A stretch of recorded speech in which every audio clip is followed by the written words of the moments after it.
Back in my college days, quite a while ago, I had a philosophy teacher who was a really interesting guy. I think a lot of philosophy teachers are interesting guys, and it seemed like he would try to challenge us, like he was baiting us to try to get us to speak up, to disagree with him.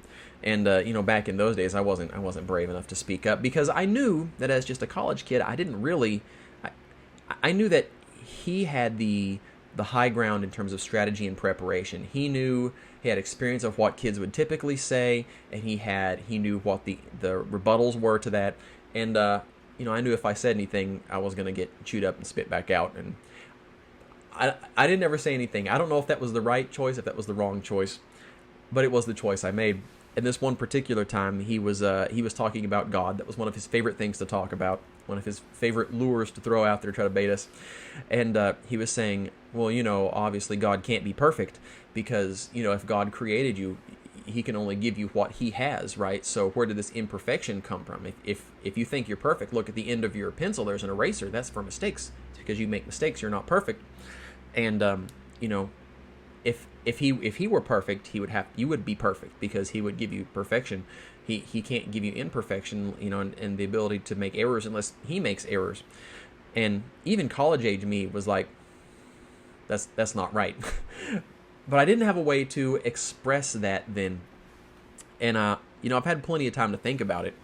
Actually, my thought in my head then is a lot like what the answer is now, but I've had time to think about it. So I want you to think about comic book characters to illustrate my point, okay?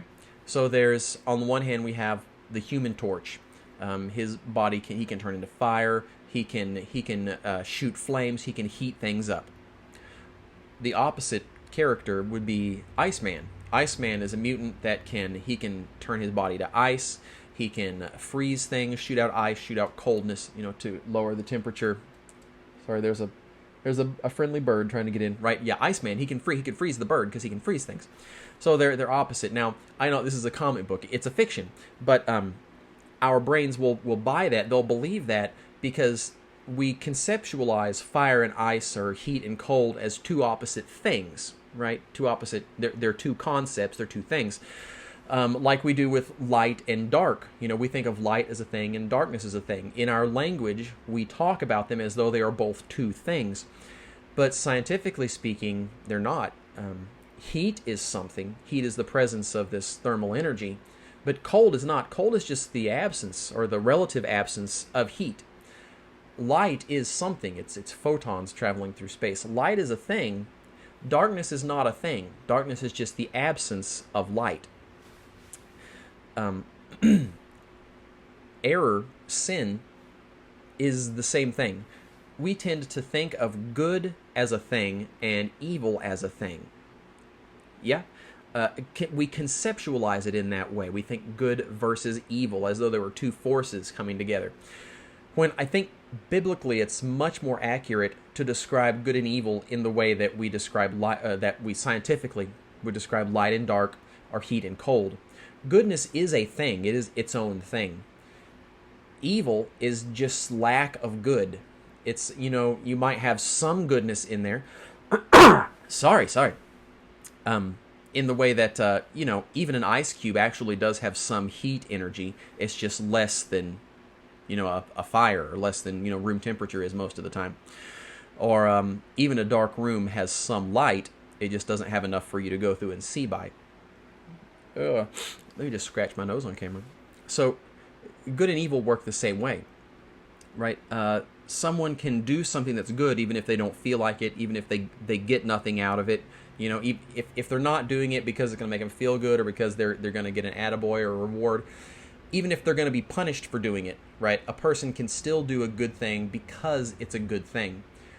Nobody ever does an evil outside of someone that's legitimately, insane. They're not able to think coherently. No one ever does an evil thing just because it's evil. Now, they might do it because they get some kind of pleasure out of it. They might do it because they, it gives them power, or they get a sort of a wicked amusement of watching other people suffer. I mean, those happen, but you don't do an evil thing just because it's evil. You do it because you're going to get some perceived good out of it, right? Like a lot of things, like money, power, pleasure. Those in and of themselves are not evil things. They're good things, right? I mean, God made pleasure. I know it gets a bad rap a lot of times, right? But God made pleasure. He made us to receive pleasure, to enjoy it. It's only an evil thing when we take it in the wrong way, when we take it to the wrong extreme, when we go about it the wrong way, it becomes sin. So it's not that God had to have sin in order for us to have sin or some imperfection. It's just that we didn't photocopy correctly. That's actually a bad analogy, because that would imply an error on his part. What I mean is, when God created everything, he looked on it and said it's very good. That's what he said in the Bible. But God gave us free will. He gave us a choice. Now, people kind of get the idea that, well, if God made us right, then we shouldn't have chose wrong. But you're missing the point of how a choice works, right? For it to really be a choice, you have to be able to choose good or bad, or one option or the other option. If you couldn't actually, if there's no possibility of you going wrong, you didn't really have a choice, right? You were pre-programmed. So God gave us free will. He gave us a choice to decide to follow him or not. And we could have gone and been, all good, or as all good as, biological and spiritual humans can be. And we chose not to. Whoops. So we have walked away from the source of goodness. It's kind of like if you were in a nice, toasty, warm house. It's the middle of winter, right? And you got your fireplace going. Oh, it's so cozy. There's some hot cocoa under a blanket. And you said, you know what? I'm going to go outside into the snowstorm. And then you go outside and you're freezing to death. And you curse back at the house. How could you not warm me? This is all your fault, and the house must be cold because otherwise it couldn't have made me cold. That doesn't make any sense, because you're the one that walked out into the snow. It's the same thing with good and evil. With good and evil, God is the source of life. That is, it's where life flows out of him. We are constantly relying on him to bring new life into us. Every breath is a gift. All the food, the water, the nutrients, any spiritual life, any physical life, it all ultimately comes from God. So what we have done with our free will is we decided to walk away from that.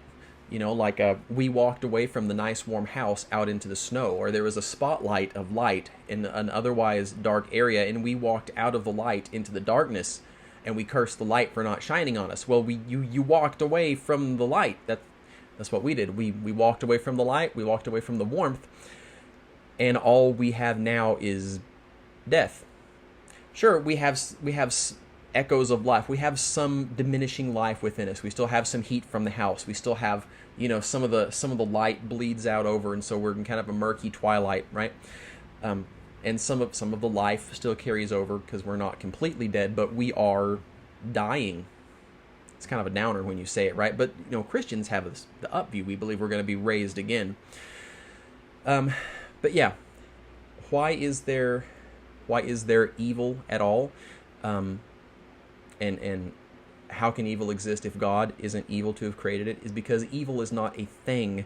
Evil is just the absence of goodness. It's emptiness, in a sense. It's ruined or incomplete goodness. That's the answer as I see it. Let me know in the comments if you think I'm wrong, because if you know better than me, how am I going to learn if I don't hear somebody else say it? And if you have a question you would like me to address in a about 10-minute or less video, because that's what I'm aiming at, let me know in the comments. I'd be happy to take a look at it and tackle it. Thank you so much for watching, and I will see you in another video. Bye.